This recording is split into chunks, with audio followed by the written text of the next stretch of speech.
పలుకుల నగవుల నడపుల అలుకల అవలోకనముల ఆభీరవధూ కులముల మనముల తాలిమి కొలుకులు గదలించు ఘనుని కొలిచెదమదిలో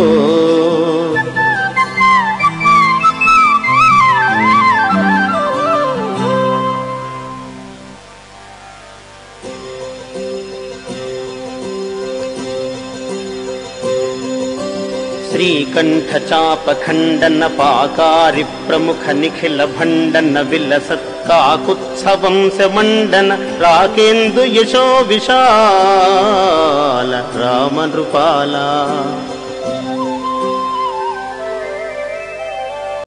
విజయం అర్జునునికి ప్రసాదించి అతన్ని విజయుణ్ణి చెయ్యాలన్న ప్రేమతో శస్త్రఘాతాలను సైతం ఓరుస్తున్న మహానుభావుడైన కృష్ణుణ్ణి నేను ధ్యానిస్తున్నాను.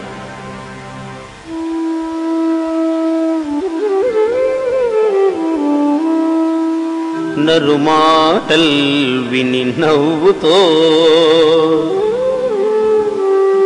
ఉభయసేనా మధ్యమక్షోణిలో పరులీక్షింపరథం బునిల్పి పరభూపాలావళిం చూపుచున్ పరభూప ఆయువులెల్ల చూపులు అనశుంభత్కేళి వంచించు ఈ పరమేశుండు వెలుంగుచుండెడు మనఃపద్మాసన ఆసీనుడై.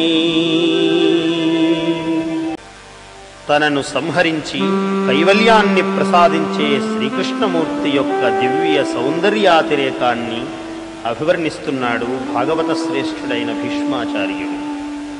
ఆహవరంగంలో రథం మీదికి కుప్పించి ఎగసినప్పుడు ఆయన చెవులకు వెలుగుతున్న మకరకుండలాల దివ్యకాంతులు ఆకాశానికి మెరుపులు కూర్చాయిట. సర్వలోకాలు కుక్షియందు గల స్వామి ఉరికిన ఉదుటులో లోకాలు కంపించిపోతున్నాయిట.